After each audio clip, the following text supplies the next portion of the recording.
gente vai falar um pouquinho hoje sobre as formas de tratamento relacionadas a doenças respiratórias, né? Antes de entrar, só lembrar para vocês, né, da importância de assistir a aula até o final, para que vocês possam obter o link para a emissão do certificado de vocês, tá? Então, a gente vai falar um pouquinho hoje sobre as formas de tratamento, né, para as doenças respiratórias. E a gente não tem como não falar de oxigenoterapia, né? Além da oxigenoterapia, outras terapias, como a ventilação não invasiva, como a ventilação mecânica, né? Que é uma ventilação invasiva. Então, existe uma sequência, né, de necessidade e a gente vai estar abordando um pouquinho nessa aulinha de hoje. Inicialmente, a gente vai falar da oxigenoterapia, né? Então, quando a gente fala da oxigenoterapia, é o uso terapêutico do oxigênio, tá? A gente precisa lembrar que o oxigênio é uma necessidade básica para todos os seres humanos. Então, normalmente, cotidianamente, a gente inspira oxigênio. Então, a gente tem aí um ar ambiente que ele é composto por cerca de 21% de oxigênio, né? Nas misturas dos gases que a gente faz, que a gente inspira, a gente tem cerca de 21% de oxigênio, tá? E é justamente esse oxigênio que permite o funcionamento, né? É justamente esse oxigênio que a gente inspira comumente no ambiente que permite que as funções vitais do nosso organismo elas ocorram de forma satisfatória, porque a gente sabe que o oxigênio é energia, tá? E aí o que acontece? Em alguns pacientes incapazes de obter oxigênio suficiente através da respiração, a gente precisa suplementar, a gente precisa acrescentar oxigênio além do que é fornecido no meio ambiente para que a gente possa garantir que aquele paciente ele mantenha as suas funções vitais de forma satisfatória. Sendo assim, a oxigenoterapia, ela busca uma oxigenação, né, adequada. Então, no intuito de conseguir uma oxigenação adequada, a gente faz essa administração. Então, a oxigenoterapia ela é definida, né, como a administração de oxigênio suplementar, com concentrações de oxigênio maiores do que a gente encontra no meio ambiente, tá? E lembrar que quando a gente faz esse fornecimento a mais desse oxigênio, esse O2, a gente aumenta a disponibilidade de O2, que vai ser carreado ali no sangue, nos tecidos, tá? Então, uma coisa que é importante a gente ressaltar é que oxigênio é medicamento, né? Então, como todo medicamento, a gente precisa estar atento em relação à dosagem. Então, a dosagem terapêutica do O2, ela é fundamental ser analisada, ser posta de forma criteriosa por um profissional que esteja habilitado para que a gente não faça o fornecimento a mais desse oxigênio. Quando a gente faz esse fornecimento a mais, o que é que pode acontecer? Esse uso desse oxigênio de forma indiscriminada, ou seja, com o paciente sem ter necessidade, esse oxigênio ele acaba se tornando tóxico no organismo e a gente pode ter algumas repercussões, tá? Algumas patologias que a gente vai citar um pouquinho mais à frente. E aí a gente falou, né, que quando a gente fornece esse oxigênio a mais, que o oxigênio ele é transportado na corrente sanguínea e ele pode ser transportado de duas formas principais, que é dissolvido no sangue, tá? E é carreado junto à hemoglobina. O oxigênio que é dissolvido no sangue, como vocês podem observar aí, a gente tem uma pressão parcial de O2, que é o que a gente chama de PaO2, de cerca de 80 a 100 miligramas, tá? Então, diante dessa proporção, a gente tem que uma média de 0,3 ml de O2 a cada 100 ml de sangue. Então, a gente tem essa quantidade de oxigênio dissolvida no plasma, né? A cada 100 ml de sangue. Então, essa é a quantidade de oxigênio dissolvido. Aí, no segundo tópico, vocês podem observar que o O2, em combinação com a hemoglobina, né, é através dessa ligação do oxigênio com a hemoglobina que ele consegue chegar nos tecidos, tá? E aí acontece que a cada 1 grama de hemoglobina, a cada 1 grama de hemoglobina, se eu tiver a hemoglobina em situação plena, né? Se eu tiver a quantidade de hemoglobina dita normal para aquele paciente, ela consegue se ligar, né? 1 grama de hemoglobina, ela se liga até 1,39 ml de O2. Então, perceba que quando a gente compara o oxigênio que é dissolvido no sangue e o oxigênio que está carreado, que está ligado à hemoglobina, a gente tem uma diferença considerável. Então, o oxigênio que é dissolvido, ele tem cerca de 0,3 ml a cada 100 ml de sangue. E já o O2 ligado à hemoglobina, ele tem aí cerca de 1,9 ml de O2.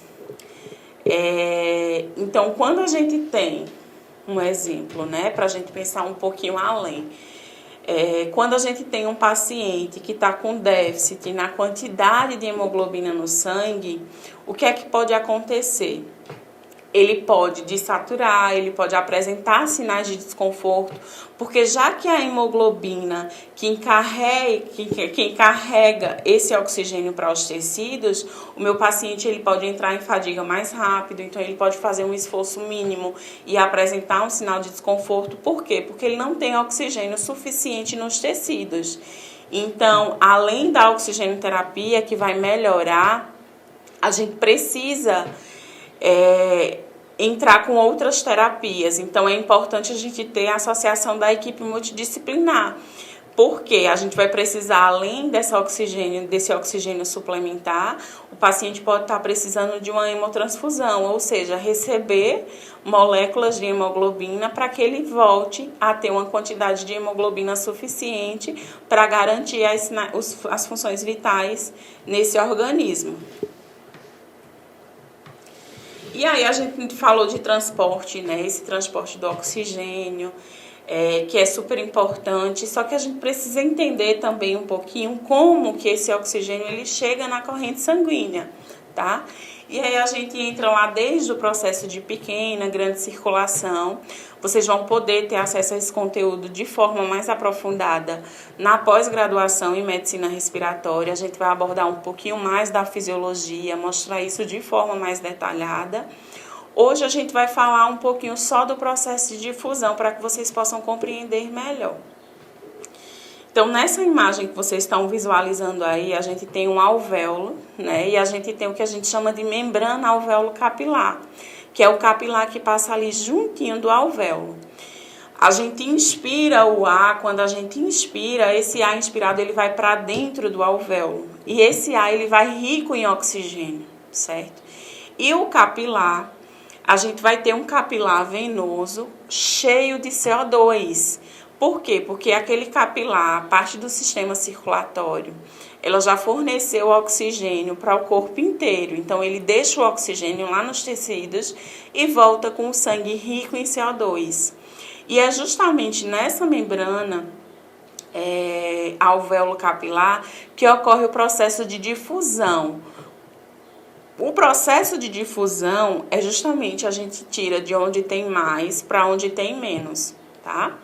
Então, se eu tenho mais oxigênio no alvéolo, o oxigênio do alvéolo ele vai para a corrente sanguínea através dessa membrana e o CO2 que está na corrente sanguínea entra no alvéolo. Então, eu inspiro, encho o meu alvéolo de oxigênio.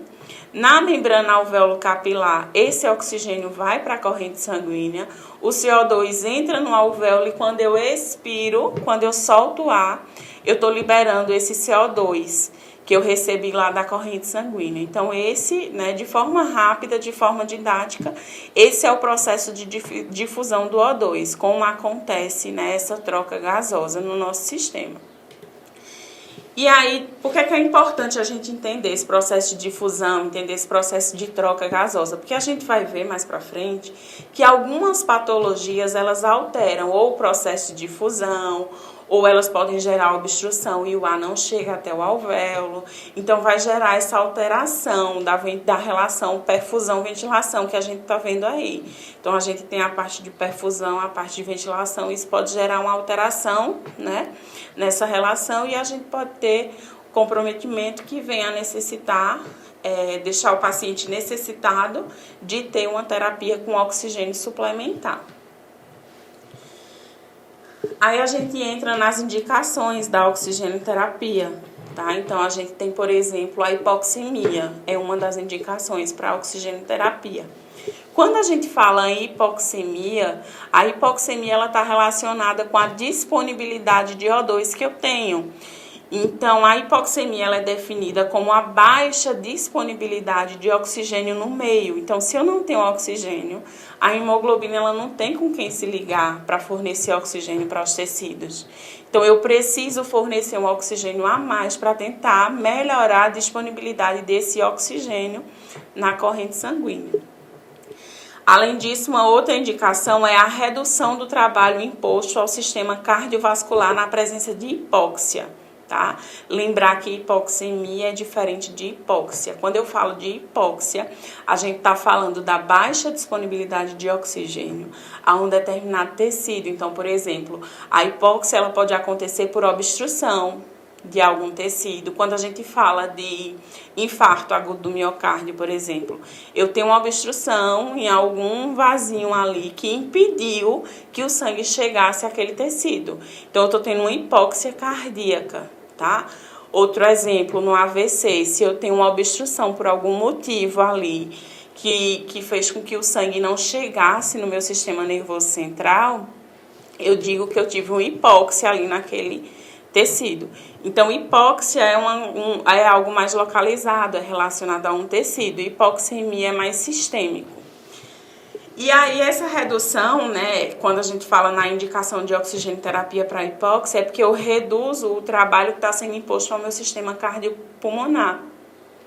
O meu sistema, né, o corpo da gente é muito inteligente, então ele começa a tentar compensar, né, o que está acontecendo. Então, ele tenta trabalhar mais na tentativa de tentar compensar aquela hipóxia que está ocorrendo naquele tecido, tá? Então, é uma das indicações da oxigenoterapia também. E a gente tem várias causas, né, que podem estar atreladas à hipoxemia, que é a disponibilidade de oxigênio no sangue de forma mais sistêmica. A gente tem várias causas que precisam ser discutidas, que é justamente aquelas questões de patologias que a gente falou. Então, por exemplo, a gente tem as alterações, uma das principais causas, né, de origem respiratória da hipoxemia, são alterações da ventilação-perfusão, né, VQ que vocês estão vendo aí. E quando a gente fala dessas alterações da ventilação-perfusão, a gente cita algumas patologias. Vou dar 2 exemplos clássicos para vocês, tá? Então, a gente tem, por exemplo, pneumonias e atelectasias. A pneumonia, vocês puderam ver um pouquinho da patologia com a outra professora, estão mais familiarizados com a fisiopatologia dessa doença. A gente percebe que pode ter um acúmulo, né, de secreção ali dentro daquele alvéolo. Né? Então, imagina o alvéolo, imagina aquela imagem que eu mostrei para vocês. Então, a gente tem o alvéolo e a gente tem o vasinho lá para fazer essa troca gasosa. Se eu tenho um alvéolo cheio de secreção, o ar ele não consegue nem chegar próximo à membrana alvéolo capilar para que a troca ela seja realizada. Então, a gente diz que a gente está tendo uma alteração na relação ventilação-perfusão. Algo está impedindo que a troca gasosa ocorra. Tá? Esse é o exemplo da pneumonia. Um outro exemplo clássico que a gente tem é a atelectasia, que é quando o meu alvéolo ele fecha, né? Ele colaba. Então, eu não tenho como fazer troca gasosa, porque para a membrana alvéolo capilar ela ficar bem delimitada, bem definida, eu preciso que o meu alvéolo esteja aberto. Então, quanto mais inflado o alvéolo, quanto maior a presença de ar, a gente vai ter uma aproximação melhor, né, desse ar com o capilar que está passando ali, tá? Mas aí vou abrir um parêntese, a gente tem que ter cuidado, isso lá em ventilação mecânica, porque quando a gente coloca muita pressão, mantém o alvéolo muito tempo aberto, a gente pode causar lesões, mas isso é para um outro assunto, que a gente também vai ter a oportunidade de discutir melhor na pós, né, na pós-graduação de medicina respiratória, tá? E aí o que acontece? Essa é uma das causas para a hipoxemia, que é essa alteração da ventilação-perfusão, tá? A gente tem uma outra causa que vocês estão vendo aí, que é a hipoventilação alveolar. Essa hipoventilação alveolar, gente, ela requer muita fisiologia também. Então, a gente sabe que o diafragma, né, é o principal músculo responsável pela inspiração. Então, o que acontece? O diafragma, ele quando contrai, ele rebaixa e ele faz uma negativação pleural. E é justamente essa negativação pleural que permite a entrada de ar, ou seja, que permite que eu inspire. Então, o meu diafragma, ele deprime e eu inspiro, tá? Quando a gente tem uma fraqueza muscular por alguma lesão do sistema nervoso central, ou é um paciente que está há muito tempo na ventilação mecânica, que perdeu força muscular diafragmática, o diafragma ele não consegue contrair em sua plenitude, e aí o meu tórax ele não consegue expandir na sua totalidade, né, para que a caixa torácica ela encha de ar. Então a gente chama de hipoventilação. Por quê? Porque eu estou inspirando, mas eu estou inspirando um volume menor do que o que seria recomendado. Então o número de trocas gasosas ele também não consegue acontecer como era para acontecer, a quantidade que era para acontecer. Por quê? Porque eu estou tendo um déficit da musculatura. Sem essa musculatura eu não consigo negativar a pressão pleural e eu não consigo fazer com que o ar entre. Então eu começo a ter também uma hipoxemia, começa a faltar oxigênio no sangue porque a troca ela não ocorre de forma efetiva, certo? Uma outra causa que pode gerar também a hipoxemia são os distúrbios da difusão, tá? Então, a gente falou da difusão, que é justamente esse processo de troca gasosa, e a gente viu que existe uma membrana alveolo-capilar, né? Essa membrana alveolo-capilar, gente, ela tem várias características fisiológicas que faz com que esse processo de difusão, ele ocorra de forma satisfatória, né? Para que eu tenha ali o máximo de trocas possíveis. Vou dar um exemplo de uma das características que essa membrana pode apresentar. Ela é extremamente fina. Ela é extremamente fina. Por que ela é extremamente fina? Porque é justamente essa espessura dessa membrana que permite essa difusão de forma mais rápida, mais eficiente, mais eficaz. E aí o que acontece? A gente pode ter algumas patologias que vão alterar a espessura dessa membrana. Um dos exemplos são pacientes que possuem fibrose cística ou que por alguma outra patologia desenvolveram fibrose pulmonar. Esses pacientes, eles vão sofrer com o espessamento dessa membrana alveolo-capilar. Então, eu tenho um aumento na espessura dessa membrana e a troca gasosa ela fica mais difícil. Ela fica dificultada por conta desse espessamento na membrana alveolo-capilar. Então, também é um dos motivos da gente fornecer um número de oxigênio a mais, né, para que esses pacientes eles possam ter uma resposta melhor e consigam manter as funções vitais por mais tempo, tá? Contraindicações para oxigenoterapia. Gente, não existem contraindicações para oxigenoterapia. O importante, o que é importante na oxigenoterapia é que o profissional ele tenha o mínimo de conhecimento, que ele tenha certeza do que ele está fazendo, que ele faça aquela indicação de forma criteriosa, para que a gente não tenha outros prejuízos. Como a gente já citou aqui, o oxigênio ele é super lesivo quando ele é fornecido em concentrações mais altas do que a necessidade do paciente. Então, é importante a gente entender que não existem contraindicações estabelecidas, né? O que a gente precisa pesar são riscos e benefícios. A gente precisa de um profissional capacitado para fazer essa indicação, tá? A gente tem vários efeitos deletérios que quando essa indicação ela não funciona, quando essa indicação ela não é feita de forma pertinente, aí a gente pode ter vários efeitos deletérios ocasionados por esse fornecimento de oxigênio a mais. Um deles, como vocês podem ver aí, é a toxicidade ao oxigênio por espécies reativas de oxigênio. Então, o oxigênio ele começa a gerar uma cascata, né, de reação quando ele está em excesso no meu organismo, tá? E aí a gente começa a ter uma toxicidade importante, ele fica realmente tóxico no meu organismo e isso vai gerando uma cascata inflamatória, o paciente vai apresentando outras complicações que ele não tinha, porque o oxigênio está sendo administrado de forma incorreta. A gente tem a atelectasia por absorção, que a gente pode dizer que é uma sequência, né? Então, de todos esses efeitos. Então, esses tópicos que vocês estão visualizando, eles funcionam como uma sequência mesmo. Então, a gente tem a atelectasia por absorção, por exemplo. Na atelectasia por absorção, às vezes a gente está fornecendo ali uma quantidade de oxigênio maior, ele vai gerando uma cascata inflamatória. A cascata inflamatória, a gente sabe que a gente tem liberação de algumas substâncias, e isso faz com que meu alvéolo feche. Porque, às vezes, essa cascata que é gerada, ela pode impedir os pneumócitos tipo 2, que são aqueles responsáveis por secretar o surfactante, que é quem mantém o alvéolo aberto. Então, se eu impeço, né, esse surfactante, o meu alvéolo ele colaba. E aí a gente começa a fazer a atelectasia por absorção, porque o uso do oxigênio está muito acima do que seria recomendado para aquele paciente naquele momento. Depressão da ventilação também, por conta dessa cascata que a gente continua falando. E a gente ainda tem aí uma particularidade, retinopatia da prematuridade.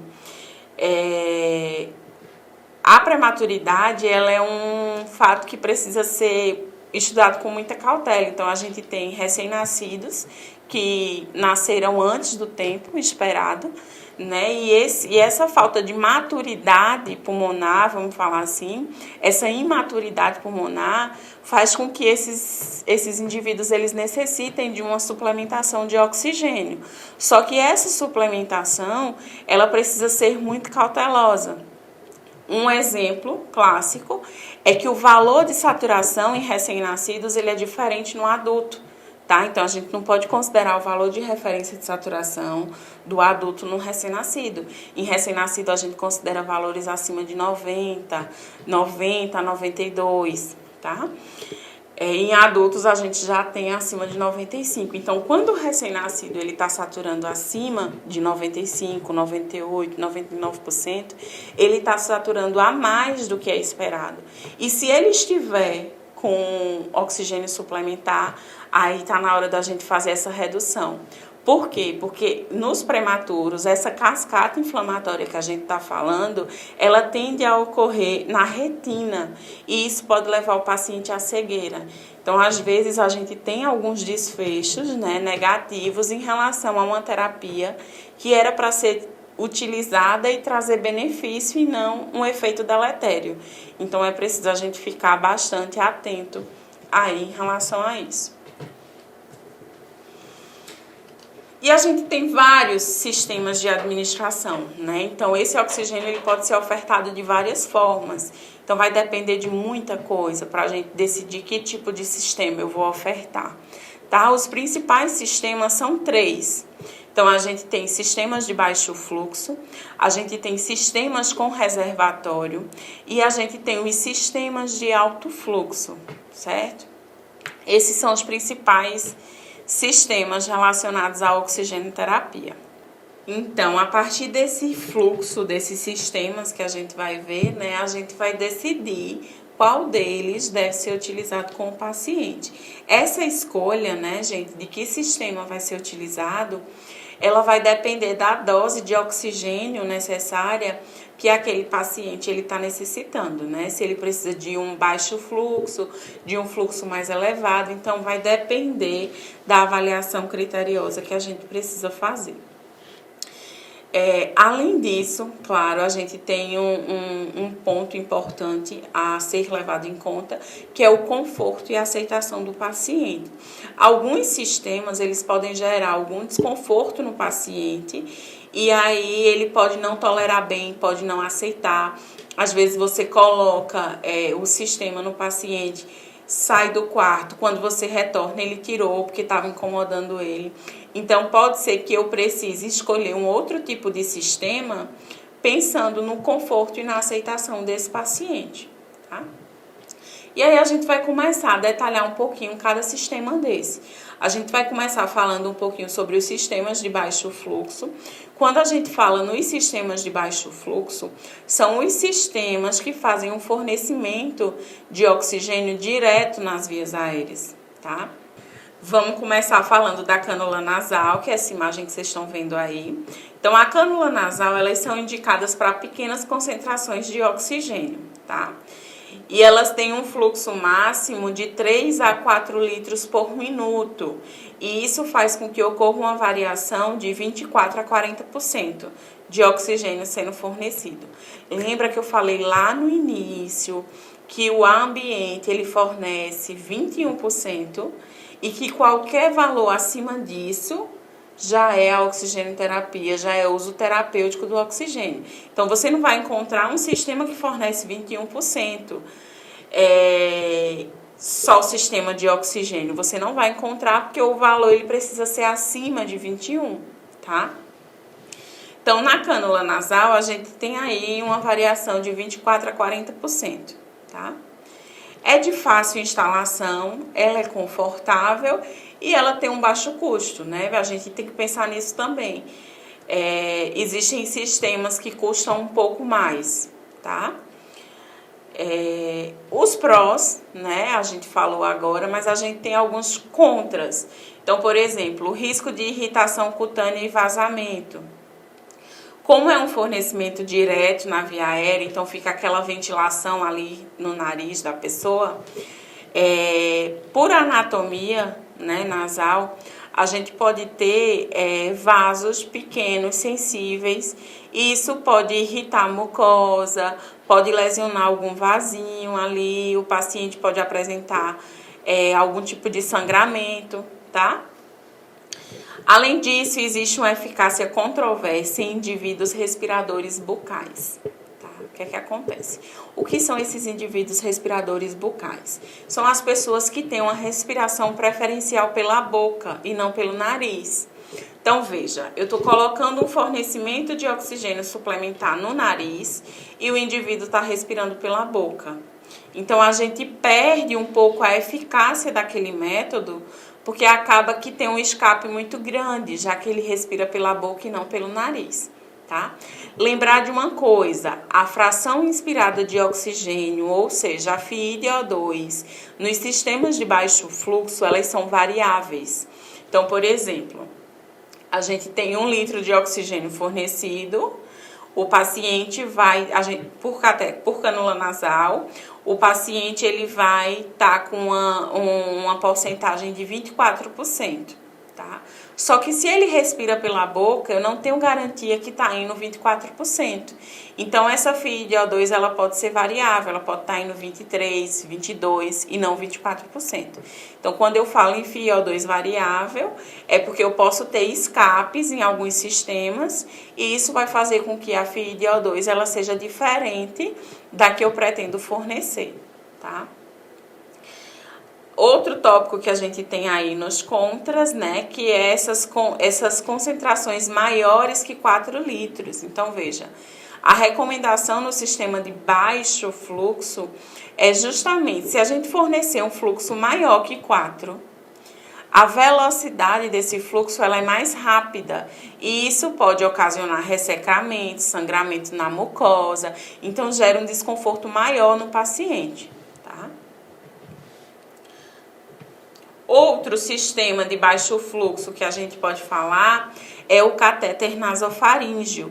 Então, pela imagem, vocês conseguem perceber aí, ele é como uma sonda mesmo, né? Então, ele vai ser introduzido no nariz do paciente, né? Até a altura da nasofaringe e vai ficar liberando o oxigênio lá, tá? Uma informação importante, né?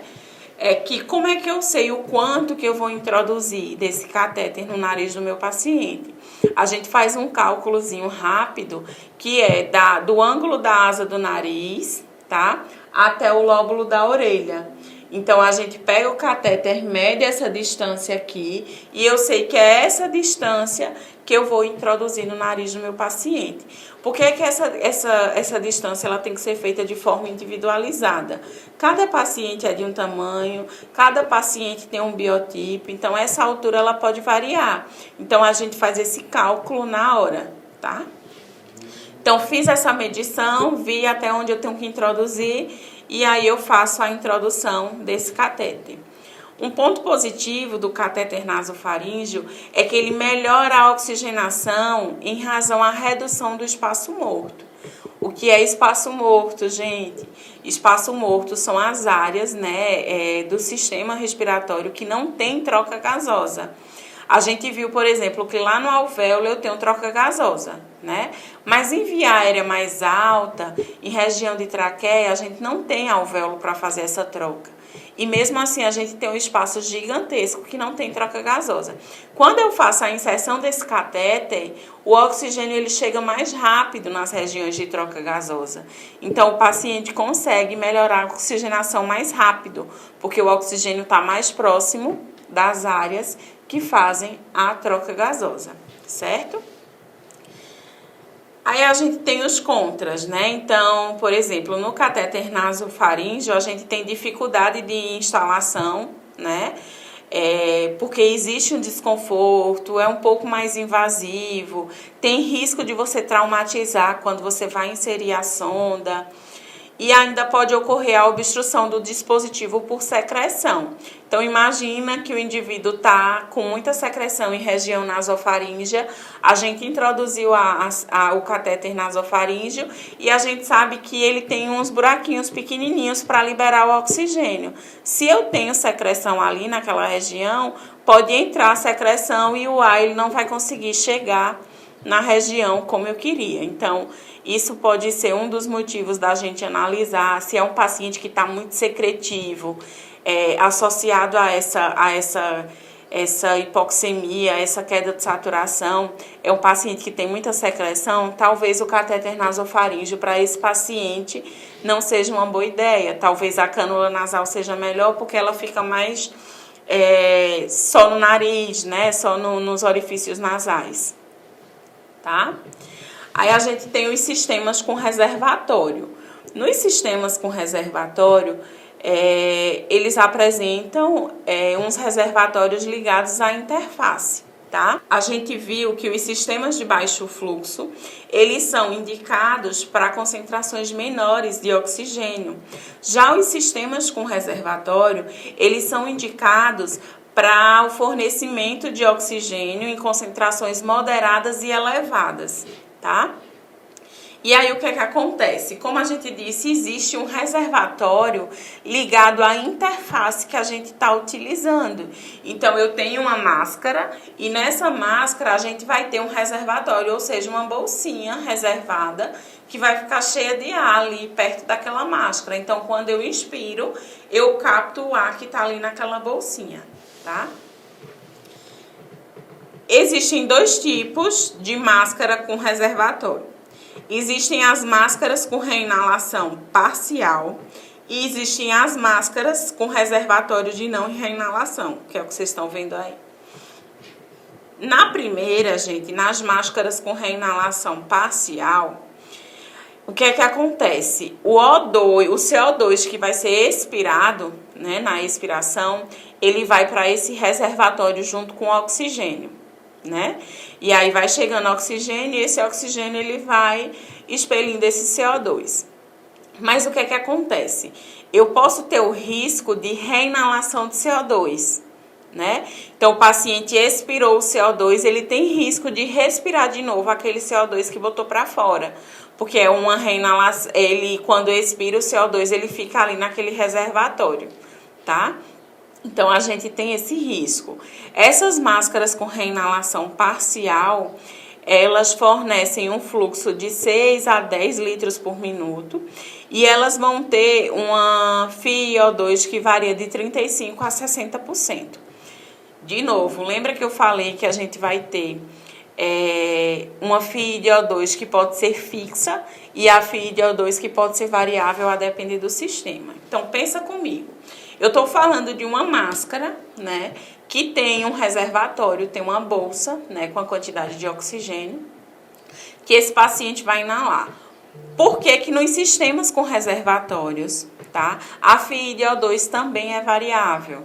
Porque a gente tem a máscara, a gente tem a bolsa lá acoplada a essa máscara, e se eu inspirar profundamente, eu conseguir captar mais oxigênio. Mas se eu fizer uma inspiração mais curta, mais superficial, eu não capto tanto oxigênio. Então, a minha FiO2, ela pode variar, tá? É por isso que no sistema com reservatório, a FiO2 também é variável. A gente bota valores aproximados, mas a gente não tem como ter garantia, justamente porque vai depender do paciente, da frequência respiratória do paciente, do tempo inspiratório que aquele paciente está fazendo ou não, certo? E a gente tem o segundo tipo, que são as máscaras com reservatório de não reinalação. Nessas máscaras com reservatório de não reinalação, o que é que acontece? A gente tem uma válvula unidirecional, ou seja, o paciente inspira, o oxigênio que está lá no reservatório é fornecido.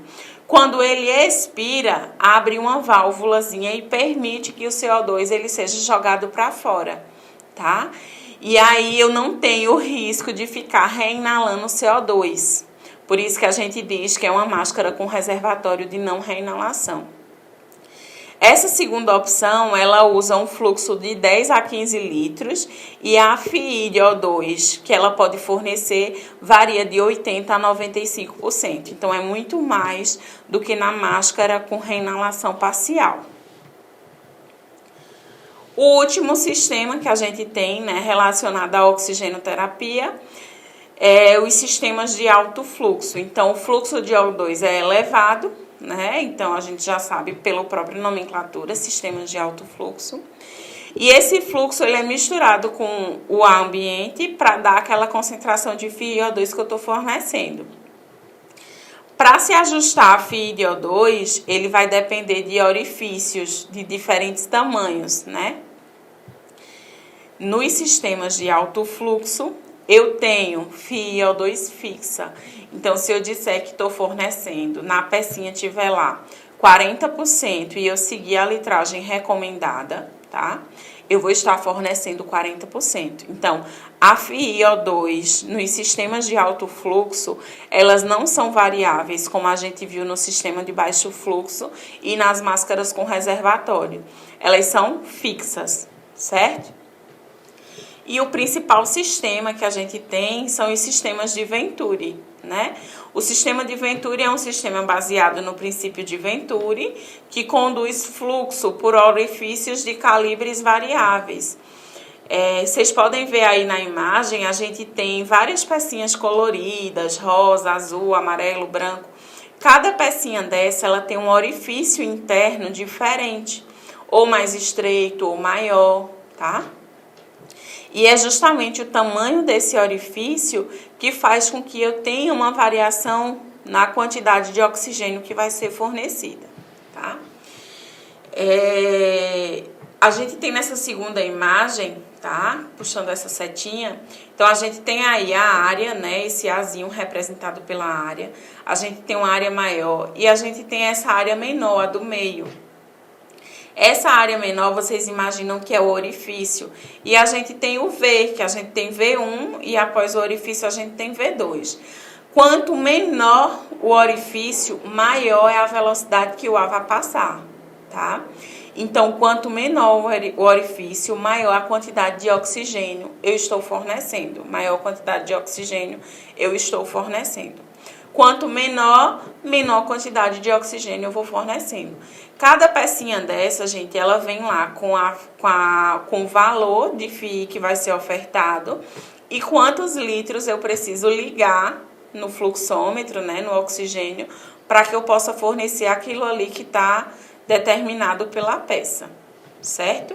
Então, esses são os sistemas de alto fluxo, o sistema de Venturi, que é o mais importante, é o que a gente comumente utiliza.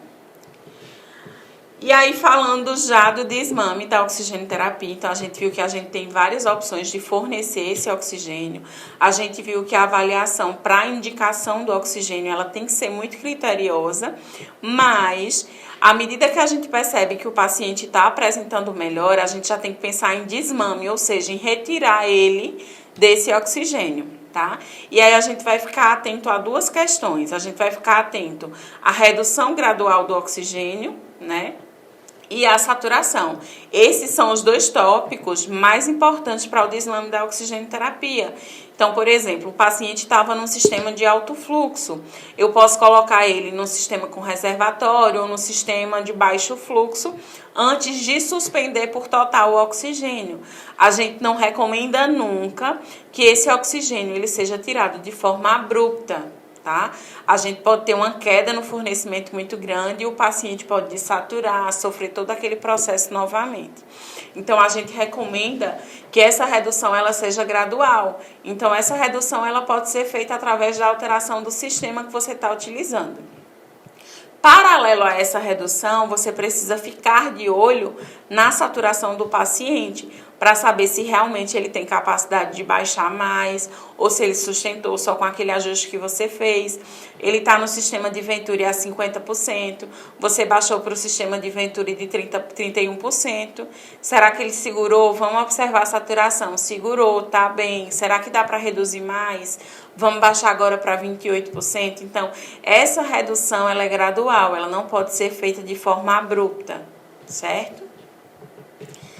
E uma particularidade, né, falar um pouquinho da oxigenoterapia na Covid-19, é uma temática que está muito em alta atualmente, que tem preocupado os profissionais de saúde pela dimensão da doença, né? E a oxigenoterapia, ela é a primeira forma, né, de terapia. Ela é indicada para os pacientes de Covid-19 para tentar justamente resolver aquela hipoxemia, para que a gente não tenha uma piora no quadro, né? Claro, quando o paciente ele cursa com a piora, a gente vai para outros sistemas, mas ela é primordial, né? Numa fase inicial da doença, ela vem auxiliando muito, né, os pacientes que estão lutando contra essa doença. Então, na oxigenoterapia na Covid-19, ela deve ser indicada precocemente para os pacientes, né, a partir da comprovação da hipoxemia. Então, se o paciente tem baixa disponibilidade de oxigênio, já começa a fornecer oxigênio para esse paciente, tá? Além dessa hipoxemia, a gente tem também presença de sinal de desconforto. O paciente está fazendo um esforço muito grande para respirar. Então, a gente já fornece ali aquele oxigênio extra para tentar melhorar aquele sinal de desconforto que a gente percebeu, tá? Então, tem sido muito utilizada, é uma doença que está muito em alta e que precisa de toda a atenção, de toda a equipe multidisciplinar. E aí a gente falou da oxigenoterapia, a gente falou como ela deve ser indicada, a forma como ela tem que ser suspensa. Às vezes, gente, só a oxigenoterapia pode não resolver a situação do meu paciente. E aí eu preciso evoluir para outros sistemas. Então, a gente tem, por exemplo, a ventilação não invasiva. A ventilação não invasiva, como está definido aí, ela consiste na entrega de gás pressurizado nas vias aéreas por meio de uma interface que não invade o paciente, ou seja, a interface que vai ser utilizada, ela não é invasiva, tá, no paciente. E a gente vai mandar um gás pressurizado. E lembrar que associada a essa pressão que a gente vai enviar, o oxigênio pode ir ou não junto, tá? Tudo é questão de avaliação. Talvez o paciente ele não esteja conseguindo ter força para abrir o alvéolo. Então, se eu mandar só a pressão, talvez resolva, talvez eu não precise do oxigênio. Mas se é um paciente mais crítico, eu posso associar o oxigênio, pode ser conectado no ventilador, né? E ser enviado também para aquele paciente sem nenhum problema. Essa ventilação não invasiva, ela utiliza uma pressão inspiratória, ou seja, quando eu inspiro, eu tenho uma determinada pressão. Quando eu expiro, eu preciso de uma determinada pressão no meu pulmão para que o meu alvéolo não feche, tá?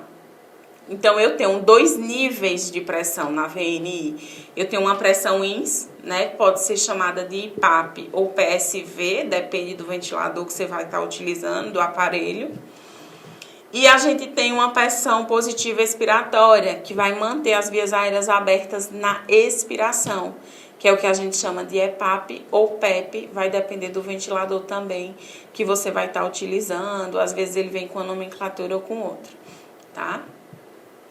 E aí, na VNI, a gente tem várias interfaces, né?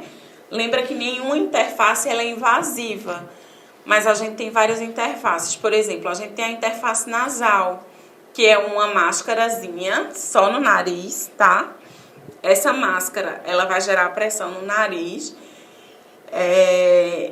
Lembrar que a escolha dessa máscara, ela vai depender muito do paciente também, tá? Porque vai ser o que é mais confortável para ele. Para os pacientes que são respiradores bucais, ou seja, tem o hábito de respirar pela boca e não pelo nariz, essa nasal já não é tão benéfica, né? Porque vai ter um escape muito grande de ar. A gente tem a oronasal, como vocês podem ver aí na imagem, que aí ela já pega nariz e boca, tá? A gente tem a total face, ou full face, tá? Que ela pega o rosto inteiro, ela distribui melhor a pressão, então pode ser que o paciente se adapte melhor. A gente tem aí esse capacete, que a gente chama de helmet, que tem sido muito utilizado nos pacientes com Covid-19, tá? Que ele também gera uma pressão mais geral. Existem inúmeras interfaces, tá, gente? Eu coloquei essas 4 principais aí, mas existem muitas outras. Existe a interface por pronga nasal, que a gente utiliza muito em recém-nascido, por exemplo. Então, existem outras interfaces. Eu só trouxe para mostrar para vocês que a escolha dessa interface vai depender de alguns fatores também. Se o paciente não tem alguma ferida em algum lugar da cabeça, alguma fratura, se a pressão não é melhor ser mais distribuída, e se o paciente ele fica mais confortável com a facial, às vezes não fica com a facial total por conta do vento nos olhos, tá? Então, vai depender do conforto do paciente. Para eu determinar que tipo de interface eu vou utilizar, tá? Ventilação não invasiva ainda, falando dessa ventilação, então quais são os benefícios para eu fazer ventilação não invasiva nesse paciente? A literatura ela traz inúmeros benefícios que a gente pode citar assim dessa terapia, né? A gente tem, por exemplo, melhora na oxigenação, né? Porque ela permite abrir alvéolo. Se o alvéolo está abrindo mais, eu estou tendo um processo de difusão do oxigênio lá na membrana alvéolo capilar mais eficiente. Eu tenho redução do trabalho respiratório. Se eu melhoro a oxigenação, melhoro a troca gasosa, eu melhoro o esforço que o meu paciente está fazendo para respirar. E eu ainda tenho redução de mortalidade, né? Então, eu posso até evitar que o meu paciente ele chegue em quadros mais agudizados, tá? As indicações da ventilação não invasiva, então a gente tem exacerbação da DPOC, né? Que são doença pulmonar obstrutiva crônica, né? Vocês já viram também em outra aulinha com a professora falando só dessa patologia. Então, a gente sabe que essa patologia, quando ela sofre a exacerbação, ou seja, quando ela chega no momento de crise, o paciente ele fica angustiado, fica com o que a gente chama de sede de ar e o ar não chega, né? Então, é recomendado nesses pacientes que estão com a DPOC exacerbada. Edema agudo do pulmão, né? Edema agudo pulmonar, também pode ser indicado. Na maioria das vezes, o edema agudo pulmonar, ele é tratado com ventilação não invasiva. Então, às vezes, o paciente tem uma insuficiência cardíaca. Por conta dessa insuficiência cardíaca, evoluiu com edema agudo de pulmão e a gente consegue tratar com ventilação não invasiva. Exacerbação asmática, né? Os pacientes asmáticos, quando entram em crise também, eles podem se sentir mais confortáveis com a VNI, né? Gerando uma pressão, tentando manter ali o lumen, né, do sistema respiratório aberto, já que na asma a gente tem um broncoespasmo, uma contração da musculatura ali que acaba fechando as vias aéreas, e aí a gente tem como impor uma pressão e melhorar aquela abertura, facilitar aquela troca gasosa. Insuficiência respiratória hipoxêmica também é uma das indicações da VNI, claro. Lesão pulmonar aguda, síndrome de desconforto respiratório agudo. Então, existem outras indicações de VNI, essas são as principais, tá? Que a gente pode estar utilizando. E a gente pode utilizar ela até na tentativa de evitar uma intubação orotraqueal, né? Então, às vezes a gente consegue melhorar ali o quadro do paciente e ele não precisar de uma ventilação mais invasiva. Existem algumas contraindicações para VNI, tá? Por exemplo, sonolência, agitação, confusão, recusa do paciente, redução da consciência, todas essas são contraindicações. Eu preciso que o meu paciente aceite a terapia, eu preciso que ele esteja alerta, consciente, tá? O paciente que também tem instabilidade hemodinâmica, ou seja, ele não está bem, ele está precisando de algumas drogas para se manter, a gente acaba não indicando por conta dessa oscilação hemodinâmica, tá? Obstrução de via aérea superior ou trauma de face, a gente viu várias interfaces, a maioria tem contato. Então, se eu tenho uma obstrução de via aérea, não faz sentido eu ficar fornecendo um ar para tentar empurrar aquilo ali que está obstruindo e piorar a situação do paciente. Se o paciente ele tem uma tosse ineficaz ou uma incapacidade de deglutição, a gente também não indica. Mas por que não indica? Porque tem risco de, por conta da velocidade daquele gás pressurizado, o meu paciente pode engasgar com saliva, já que ele não tem a deglutição muito efetiva. Então, às vezes, mais atrapalha do que ajuda naquele momento, tá? Distensão abdominal, náuseas, vômitos, sangramento digestivo alto, infarto agudo do miocárdio, pós-operatório de cirurgia de face, via aérea superior, esôfago, enfim, existem algumas particularidades que a gente precisa estar atento para não piorar ainda mais a situação daquele indivíduo, tá? E aí a VNI não resolveu ou não tinha indicação, a gente parte já para a parte de ventilação mecânica mais invasiva, ventilação invasiva, né? Ou seja, é um suporte que vai ser dado através de uma via aérea invasiva, vão introduzir o tubo no paciente, né, para fornecer uma mecânica pulmonar. Então, quando a gente fala em ventilação mecânica, ela vai substituir de forma total ou parcial a ventilação espontânea, tá? E aí ela é indicada em casos de insuficiência respiratória aguda ou insuficiência crônica agudizada, tá? Então, quando o paciente ele está sem condições de respirar, a indicação é da ventilação mecânica. Existem outras indicações que eu vou falar já já. E essa ventilação, ela acaba propiciando melhora da troca gasosa, diminui o trabalho respiratório, porque ela também fornece um gás pressurizado, só que esse gás, ele já num espaço mais interno, então é uma distribuição mais efetiva, né? Não tem tanto escape. Na VNI, por exemplo, é contraindicado para paciente que já está com distensão abdominal. Por quê? Porque como a gente coloca a VNI de forma não invasiva, né, eu posso ter um escape para o esôfago e aquele ar, uma certa quantidade de ar ir para o pulmão. Se eu já tiver com a barriga distendida, eu estou colocando mais ar e o paciente pode passar mal. Já na ventilação invasiva, como é um tubo seletivo, ele vai para a traqueia, a gente garante que aquele gás pressurizado ele vai somente para o pulmão. Tá? Então, existem algumas diferenças clássicas que a gente precisa ficar atento também. Então, ela consegue melhorar essa troca gasosa também de forma mais direta, né? A troca gasosa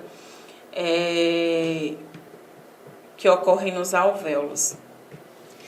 Indicações da ventilação mecânica, inúmeras, tá? Vou citar aqui essas bem rapidinho para vocês.